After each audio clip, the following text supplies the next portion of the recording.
Okay, I need to talk about something before we even get into the episode. There is a moment in Hunter's Moon Part 2, and if you've seen it, you already know which one I'm talking about, where Elisa Maza looks at Jason Canmore and you can see it in her eyes. You can see her thinking, this could work. This man is kind, he's brave, he's here, he exists in the daylight. He can hold my hand in public, I wouldn't have to lie about him. And in that exact same moment, you feel your heart crack in half because you know what she doesn't know yet. And what Goliath can't bring himself to say, tragic. This episode of Gargoyles is one of the most emotionally brutal things I have ever watched in animation, period. And I have watched a lot of animation. This is coming from someone who has spent over a decade working in this industry, voicing characters, studying performances, breaking down what makes animated storytelling work at the highest level. And I am telling you, Hunter's Moon Part 2 is a masterclass in romantic tragedy that most live action shows couldn't pull off. Okay? I said what I said.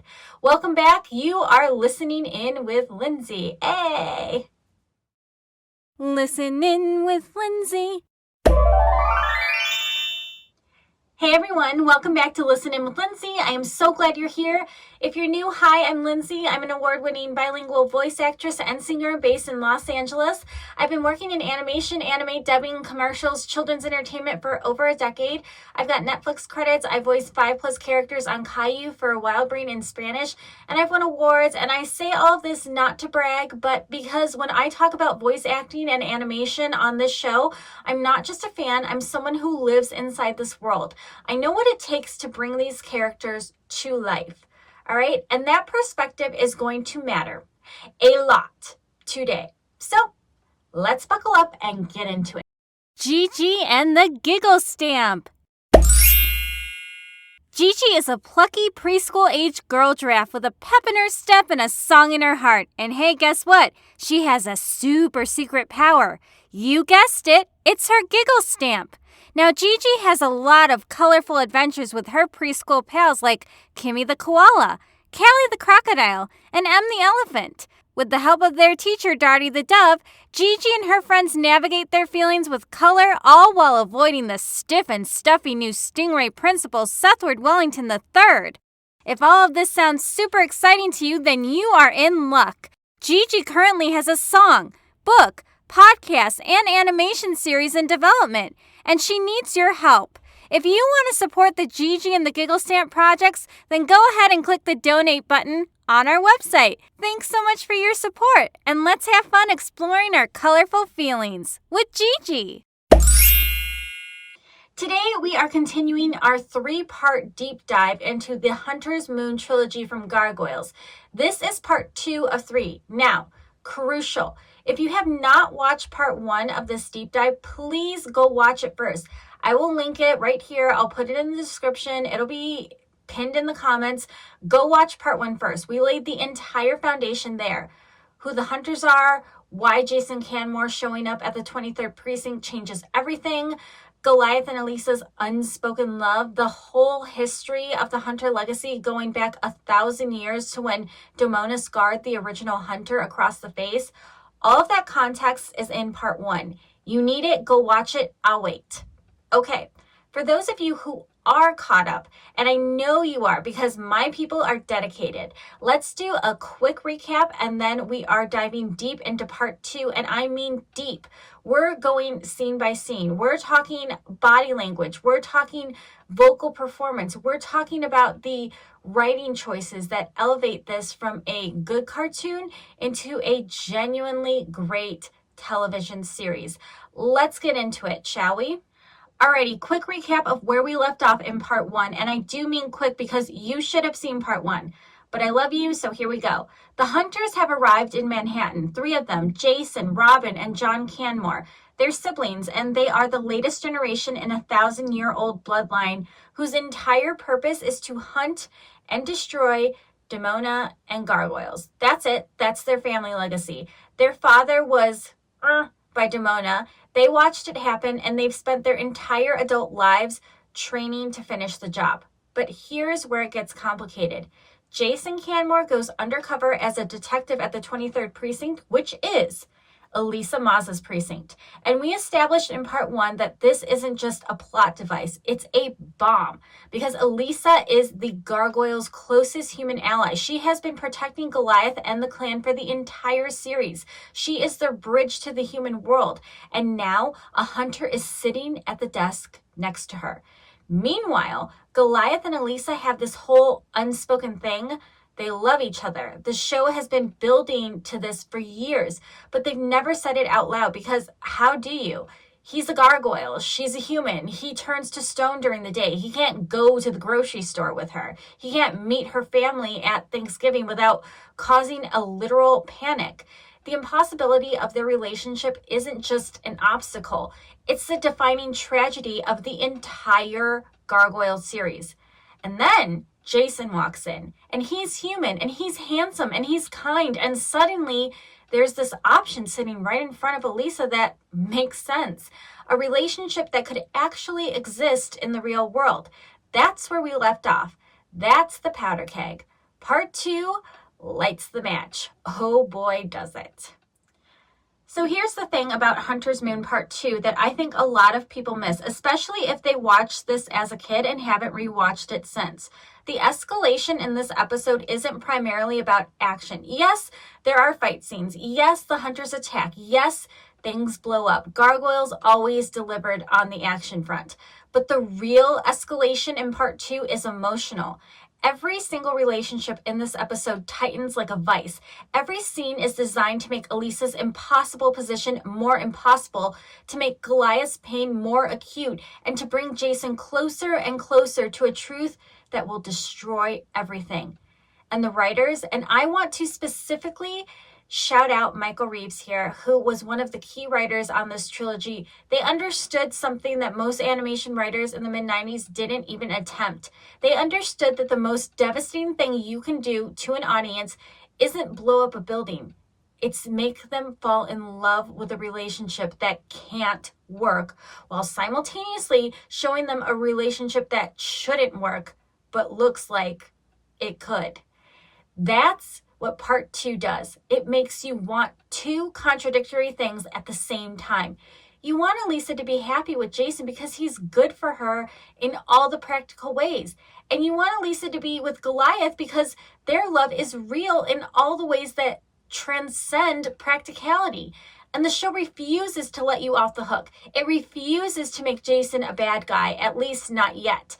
It refuses to make Goliath give up. It just keeps turning the screws, Here's why this matters. In 1996, most animated shows resolved romantic tension in one of two ways. Either the couple gets together with minimal obstacles, or the love interest turns out to be secretly evil, so you don't have to feel conflicted. Gargoyles said no to both of those options. Gargoyles said, what if every option is painful? What if there's no clean answer? What if the audience has to sit in the discomfort? And that is what makes this episode exceptional. Let's break it down scene by scene, shall we? Jason and Elisa are building the impossible. Okay, Jason and Elisa, I need you to understand what the show is doing here because it is surgical. In Part 2, Jason and Elisa's partnership deepens. They're working cases together at the precinct. They're spending time together. And the show gives us these moments, these small human moments that are specifically designed to highlight everything Goliath can't give Elisa. There's the scene where Jason and Elisa are going over case files together, and it's the most mundane thing in the world, right? Two cops doing paperwork, boring, but watch what the animators do. They frame Jason and Elisa close together. Not romantic close, not yet, but comfortable close. The kind of close where your shoulders are almost touching and neither person moves away. The kind of close that says, I feel safe with you. And the thing that kills me, that thing that absolutely kills me is that Elisa looks relaxed. She looks like a normal person living a normal life. And when is the last time we've seen Elisa Maza relax? Think about it. This is a woman who spends every night on top of a skyscraper with creatures the world would hunt if it knew they existed. She lies to her coworkers. She lies to her captain. She carries this enormous secret every single day, and it is exhausting. And here comes Jason, and he represents this other life, this life where she could just be a cop, just be a woman, just be Elisa. And the show doesn't demonize her for wanting that. That's what's so brilliant. It would be so easy to frame Elisa's interest in Jason as a betrayal of Goliath, but the writing never goes there. Instead, it frames it as something deeply human and deeply relatable. Who among us hasn't been drawn to the easier path? Who hasn't looked at someone and thought, it would be so much simpler if I loved you instead? Now, Jason. Let's talk about Jason, because this is where the dramatic irony gets vicious. Jason is being genuinely kind to Elisa. He's not faking it. That's what makes this so painful. His feelings for her are real. When he's protective of her, it's not an act. When he listens to her, he's actually listening. The man is not a cartoon villain pretending to be nice. He is nice. He's brave. He's principled. He's everything you'd want in a partner. He's also spending his nights hunting gargoyles in a mask. The same gargoyles Elisa would, give her life to protect. And he doesn't know that yet. He doesn't know about Elisa's connection to the clan. So every moment of genuine warmth between them is also a ticking time bomb. Every time he opens up to her, he's unwillingly pulling the pin on a grenade that's going to blow up in both of their faces. There's this incredible subtlety in how the animators handle the transition scenes between day and night in part 2. During the day, you see Jason and Elisa in warm tones, golden light, soft backgrounds, the visual language of romance. And then night falls, and the color palette shifts to blues and silvers and shadows, and suddenly Jason is in his hunter armor, and Elisa is standing on the clock tower with Goliath, and these two worlds that she's inhabiting are bleeding into each other. The visual storytelling alone is doing so much of the heavy lifting. And can we just talk about the fact that this is a show from 1996, that these animation choices, this level of visual sophistication in the color grading and framing was happening on a weekday afternoon cartoon? Say it with me. Disney afternoon syndicated television aimed at kids, and they're doing this. The ambition of the show will never stop astonishing me. That's why this is my favorite cartoon of all time. Standing on it. Goliath's pain and the tragedy of loving from the margins. Okay, now we need to talk about Goliath, and I want everyone to take a breath because this section is going to hurt. Goliath knows. He knows something is changing between Elisa and this new detective. And the way the show communicates Goliath's awareness is devastatingly subtle. It's not melodrama. He doesn't rage. He doesn't confront her. He doesn't throw things or make accusations. And honestly, that makes it worse because what he does instead is withdraw, just slightly, just enough that you notice. There's a moment in part 2, and this is one of those scenes that I think about all the time, honestly, where Elisa comes up to the clock tower and she mentions Jason. She mentions him casually, the way you'd mention a coworker, but she uses his first name, not Detective Canmore, not my new partner, Jason. And watch Goliath's face in that moment. His expression doesn't change dramatically. There's no soap opera gasp, but his eyes, there's this flicker, this micro expression that the animators put in there that you could miss if you blinked. And it's devastating because, Goliath is over 1,000 years old. He has loved before. He loved Demona, and that destroyed him. He lost his entire clan. He was betrayed by the person he trusted most. And after all of that, after centuries of being stoned, he woke up in a world that wasn't his, surrounded by people who would scream if they saw him. And the one good thing, the one beautiful thing that came out of all that loss was Elisa. This woman who looked at him and didn't scream, who saw him and didn't see a monster, who chose him. And now she might be unchoosing him, not for a bad reason, not because she's cruel or fickle, but because the world they live in makes their love nearly impossible. And Goliath understands that. That's the tragedy. He doesn't blame her. He can't even be angry because he knows that he can't give her what a human partner can. He can't walk her home from work. He can't meet her at a restaurant. He can't exist during the day. He can't hold her hand on a crowded sidewalk without people running in terror. He loves her with everything he has, and everything he is makes that love functionally impossible. Let me tell you something from my perspective as a voice actress. Keith David's performance as Goliath in these episodes is one of the greatest vocal performances in the history of animated television.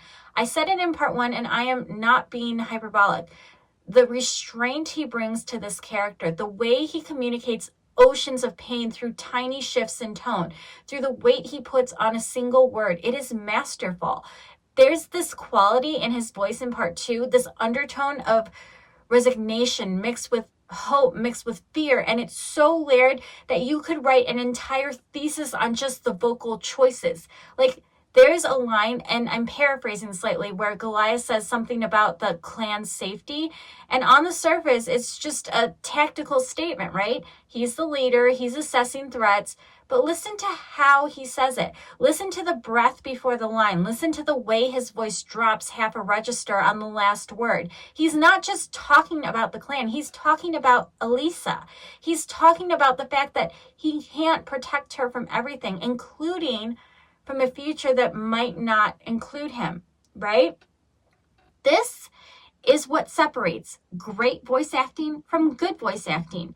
Good voice acting delivers the line. Great voice acting delivers the 11 things underneath the line. And Keith David in this trilogy is operating on a level that most voice actors, myself included, aspire to. I study performances like this. I go back to them again and again because there's always something new to hear. And I want to contrast this with how a lesser show would have handled Goliath's jealousy, because it is jealousy on some level.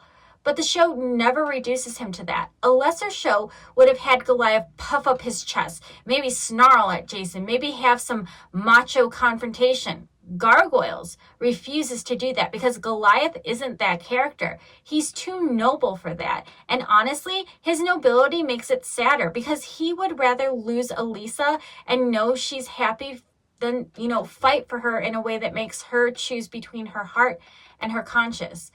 I'm getting emotional just talking about this because this is the kind of writing and performance that formed me as a storyteller. And as a voice actress, this show taught me that restraint is more powerful than volume. That the most heartbreaking moment isn't the scream, it's the silence right before the scream that never comes. Am I right?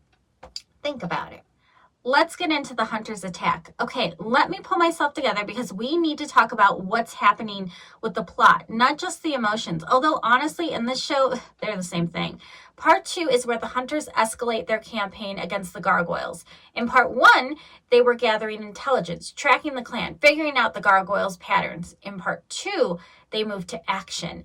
And the attacks in this episode are not random. They are strategic, they are organized, and they are personal. The Canmore siblings, Jason, Robin, and John, they have their family's centuries of knowledge about gargoyles. They know the weaknesses. They know about the stone sleep during the day. They know the clan is vulnerable at dawn and dusk during the transitions. And in part 2, they start exploiting that knowledge. There's an attack sequence in this episode that is genuinely frightening, and I mean that. The hunters come equipped with advanced weaponry. This isn't swords and torches like their ancestors. They've modernized, obviously. They have high-tech gear, aircraft weapons that are specifically designed to damage gargoyles. And the juxtaposition of this ancient hatred with modern technology is so effective as a storytelling device because it shows you that bigotry doesn't go away. It just upgrades its tools. And here's where the tension with Elisa ratchets up to almost unbearable levels because the gargoyles come home injured. The clan is hurt. Broadway, Lexington, Brooklyn, they're battered and bruised from these attacks. And Elisa sees this. She sees her family because that's what the clan is to her. They're her family. She sees them bleeding and hurting. And she can't tell anyone at the precinct. She can't file a report. She can't call for backup. She has to carry this alone. And then she goes to work the next day and sits next to Jason, the man whose family is doing all of this to her family. Now, she doesn't know that yet. The show is very careful about the information asymmetry here.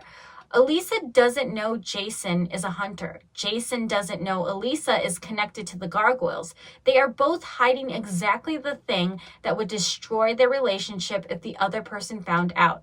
The dramatic irony is so thick, you could choke on it. But there are cracks forming. In part 2, we start to see moments where Jason almost slips, where his hatred of Gargoyles peeks through, and Elisa catches a glimpse of, something underneath the charm.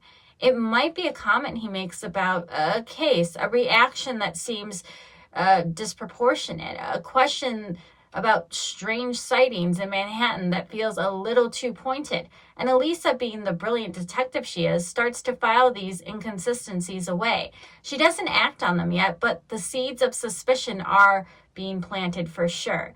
And on the flip side, Jason is starting to notice things about Elisa. She's protective in ways that don't quite add up. She deflects certain questions. She disappears at night. For a hunter who has been trained his entire life to identify Gargoyle sympathizers, Elisa's behavior should be a red flag.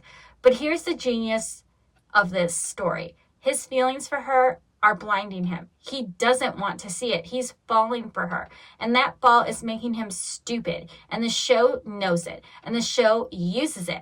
Theory time. I want to throw this out there because I think it's important for understanding why part 2 works so well structurally. Okay, this episode is essentially doing what Alfred Hitchcock called the bomb under the table. Hitchcock said that suspense isn't about surprising the audience with an explosion. Suspense is showing the audience the bomb, letting them see it ticking, and then having the characters sit down at the table for a conversation about baseball while the audience screams, "There's a bomb under the table." You know what I'm saying? That's exactly what Gargoyles is doing here. We, the audience, can see every bomb. We know Jason is a hunter. We know Elisa protects Gargoyles. We know Goliath loves Elisa. We know Demona is planning something catastrophic as usual. Every single one of those is a bomb under the table, and the characters keep sitting down and having conversations about their feelings while we are losing our minds at home. And it works. It works so well because the tension doesn't come from not knowing. It comes from knowing too much and being unable to do anything about it. Let's get into Demona. She's the ex who chose hatred. Now, we need to talk about Demona because she is the dark mirror of everything this love story represents. And part 2 is where her plan starts to take shape in a way that's going to change everything in part 3. Demona is Goliath's ex-mate, his ex. And I want to sit with that for a second because I think something in fandom discussions, people forget the emotional weight of that. Goliath and Demona were together. They loved each other. They had a child together, Angela, who is now part of the clan. This isn't some distant memory. This is Goliath's actual former partner, the person he once planned to spend eternity with. And Demona chose hatred over love. That's not an oversimplification. That is literally what happened. Over the centuries, Demona was faced with the same choices Goliath was faced with. How do you respond to a world that fears and persecutes you? Goliath chose compassion. Goliath chose to believe that humans and gargoyles could coexist. Goliath chose love. First with Elisa, but really his choice of love is a fundamental worldview. He believes in connection across difference. That's very powerful. Demona chose the opposite. Demona decided that humanity was irredeemable, that the only answer to persecution was annihilation, that every human was an enemy, and any gargoyle who thought otherwise was a traitor. And the show has spent the entire series developing this perspective not as cartoonish villainy, but as a trauma response. Demona is what happens when pain curdles into ideology, when hurt becomes hate. And here's the parallel that makes part 2 of Hunter's Moon so thematically rich. At the same time that Goliath is struggling with his love for a human, loving across the species divide, which is the ultimate act of faith and coexistence, Demona is planning to destroy humanity itself.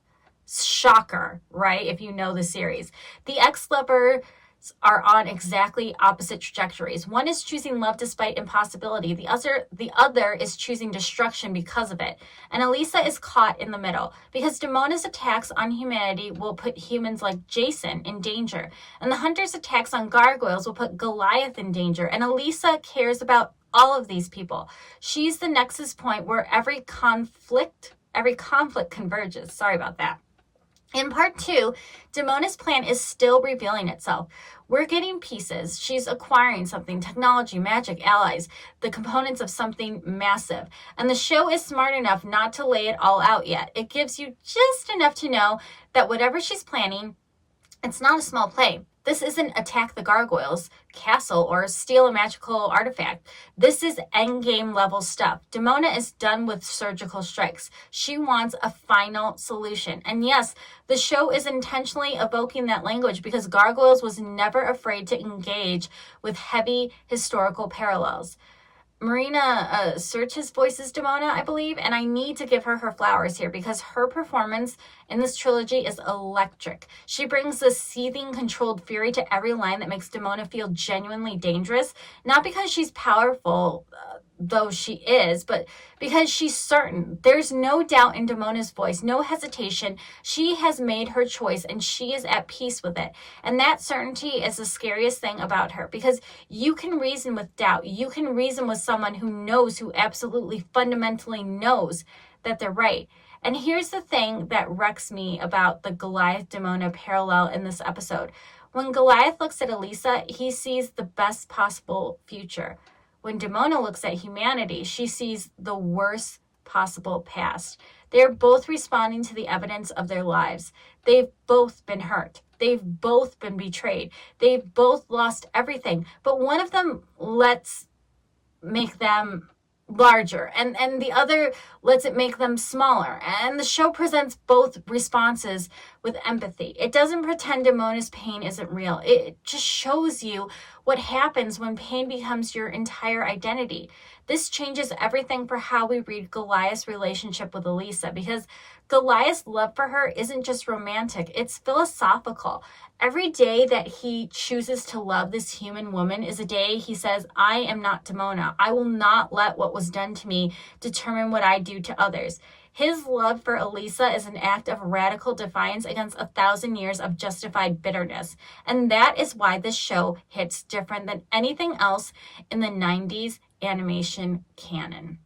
There's something else I want to analyze, and that's Elisa's impossible position.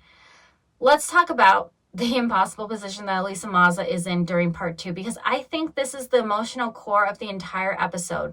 More than Goliath's pain, more than Jason's deception, more than Demona's scheming, it's Elisa's dilemma that holds everything together.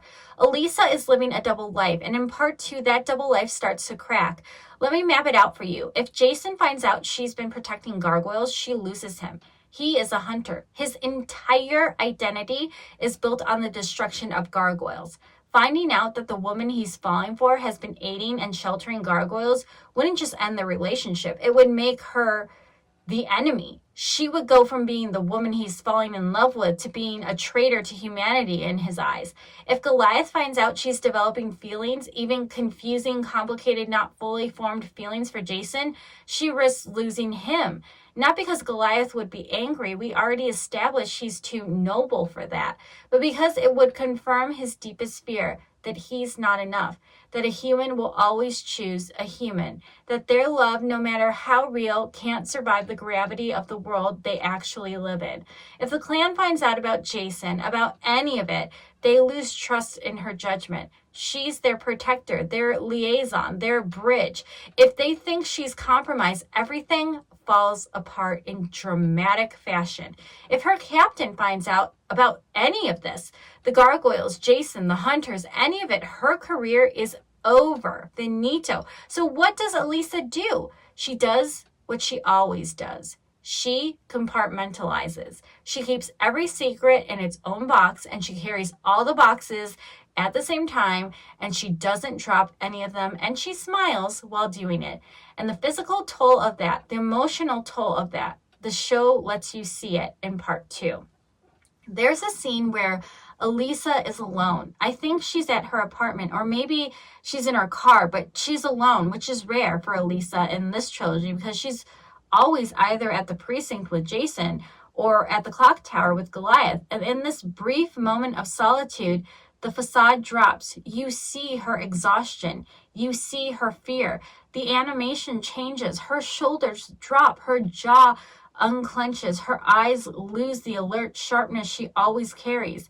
And for just a few seconds, you see the real Elisa, the one underneath the armor, and she looks like someone who is drowning and can't tell anyone she's in the water.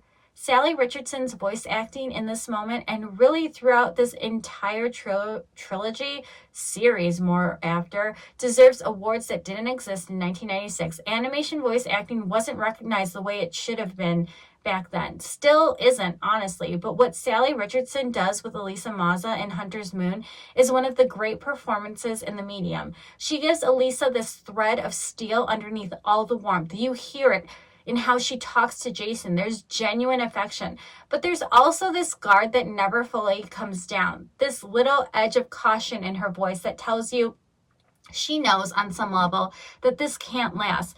And then when she talks to Goliath, the guard drops differently. With Goliath, it's not caution, it's grief. Like, she already is mourning something that, hasn't left yet.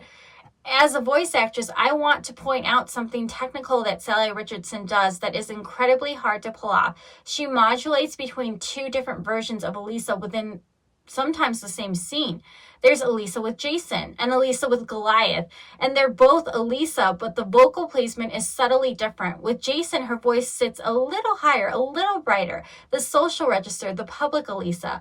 With Goliath, she drops lower, softer, more intimate, the private Elisa, the real one. And the audience might not consciously notice this, but they feel it. They feel the difference. They feel which version is the truth, and what kind of vocal storytelling is what separates a good performance from a legendary one. And tell me in the comments, did you notice this when you watched it? Because once I pointed out, you can't unhear it. Go back and rewatch with, headphones and just listen to how differently Sally plays Elisa depending on who she's talking to. It will literally blow your mind. I mean, it did mine. Since we're already on the topic, let me go deeper on the voice acting across the board in part 2, because this cast is stacked and they are all bringing their absolute best. Keith David as Goliath, I've already talked about his restraint, his emotional depth, but I want to highlight one more thing.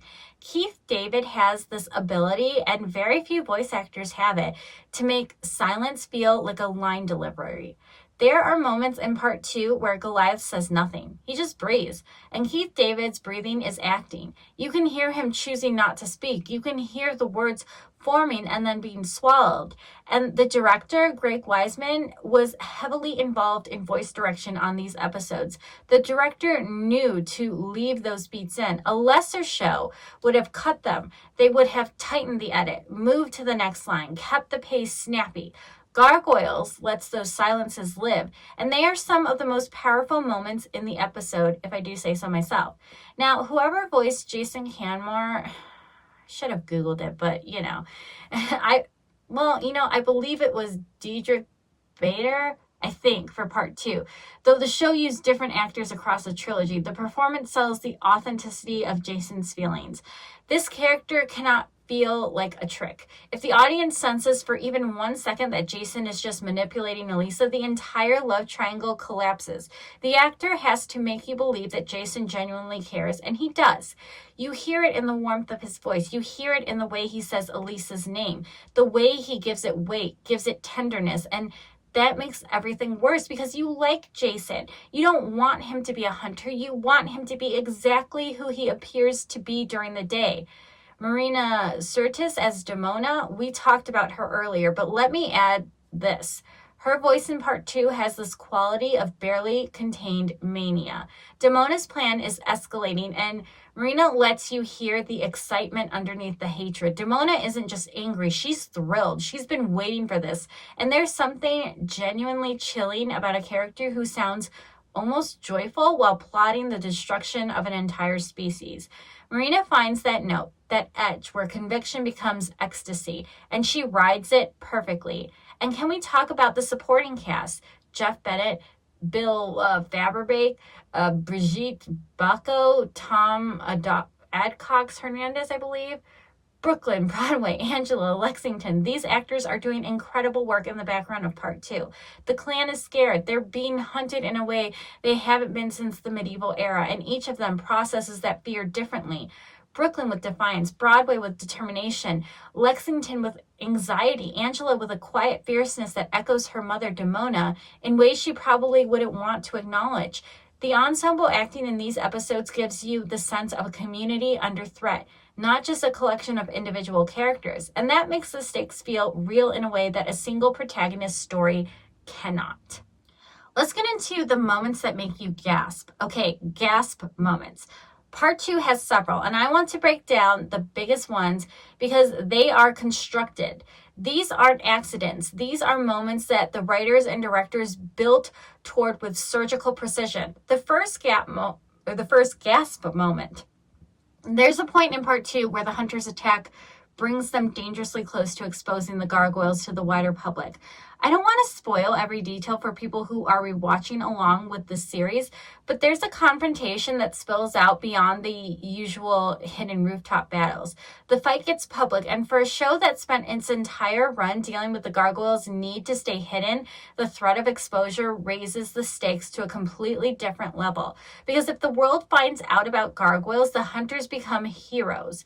Demona's argument that humans will always persecute gargoyles gets proven right, and Goliath's faith in humanity and coexistence in Elisa's world crumbles. So this isn't just an action scene, it's an existential threat to the entire thesis of the show.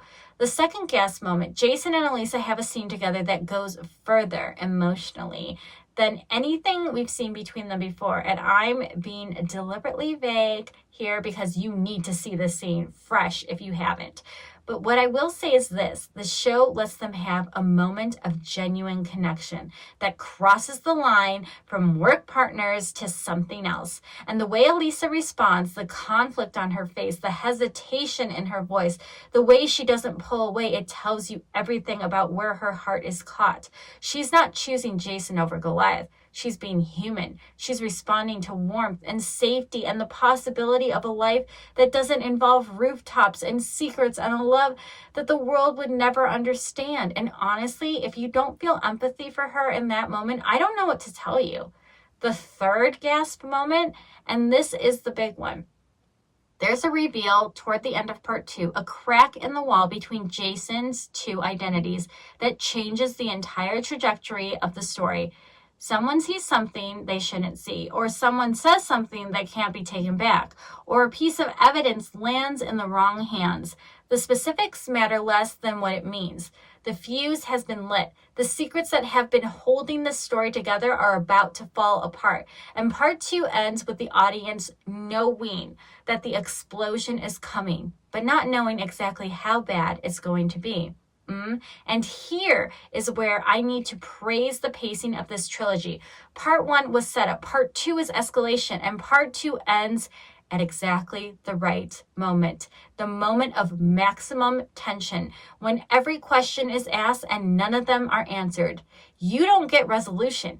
You don't get relief. You get a cliffhanger that feels less like a storytelling device and more like a betrayal, because the show just made you feel all of these things and then said, come back next time. And you're sitting there at 9 years old, or, older in my case, rewatching for the 14th time, and you're yelling at the screen.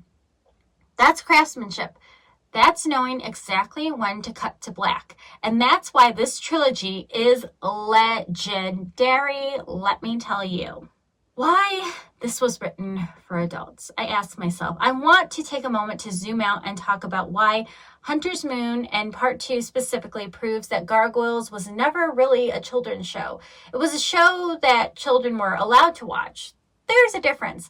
This episode deals with themes that most adult shows in the 90s couldn't handle with this level of nuance. interspecies romance as a metaphor for interracial relationships and social taboo, generational trauma the hunters have been passing down their hatred for 1,000 years, and the show asks whether children are ever free of their parents' wars, the impossibility of love across social boundaries, the way duty and desire pull in opposite directions, the moral complexity of sympathizing with someone who is objectively your enemy. These aren't kids' themes. These are human themes. And Gargoyles trusted its audience, all of its audience, including the kids, to engage with them. I think about this a lot in my own work as a voice actress working in children's entertainment and animation. I'm constantly navigating this question of what kids can handle, and what Gargoyles taught me and what Greg Wiseman and his team proved is that kids can handle a lot more emotional complexity than the industry gives them credit for. What kids can't handle is being condescended to. And Gargoyles never condescended. It presented these enormous, messy, painful human experiences through the lens of fantasy, and it trusted the audience to feel what they were ready to feel and think what they were ready to think. If you grew up watching this show, I want you to think about that for a second. Think about what this show gave you. It gave you a framework for understanding that love doesn't always fit into neat boxes, that the people who hurt you might have their own pain that explains, not excuses, but explains their behavior, that choosing compassion in a world that rewards cruelty is not weakness, but the most radical form of strength. Gargoyles put all of that in a show about stone creatures on a castle in Manhattan. And if this isn't the magic of animation, I don't know what is. Okay, part 3, tease, cliffhanger, all that stuff. Part 3. Here's what I'll say. If part 2, turn the screws, part 3 rips the entire machine apart. Yes, everything we've been building towards, everything comes to a head in the finale. The love triangle reaches its breaking point. The truth about Jason comes out. Demona's plan is fully revealed, and it is catastrophic, like extinction level catastrophic. Goliath is forced to make choices that will define who he is. Elisa is forced to choose, and the consequences are permanent. People get hurt physically, emotionally, irreversibly. Things happen in part 3 that the show cannot undo, and it doesn't try to undo them. Part 3 is the reason this trilogy is considered one of the greatest story arcs in the history of American animation. And I'm going to break it down for you, scene by scene, moment by moment, breath by breath. It's what I do. But I'm going to make you wait for it, because Greg Wiseman made me wait for it back in the Disney. And if I had to suffer through that cliffhanger, so do you. Mwah ha ha ha ha. I'm evil.